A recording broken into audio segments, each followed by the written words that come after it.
ami, Barekaya Yoji, toujours frappé dans mon cœur. Bashimere, Bashimateri, Koba Molami.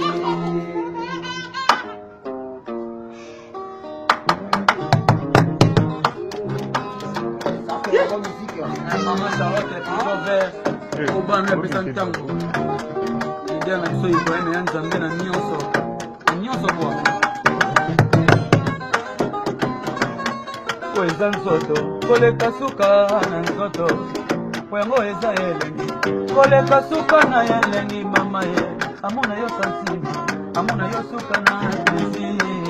Weka ni fate kweka ne basanga motima na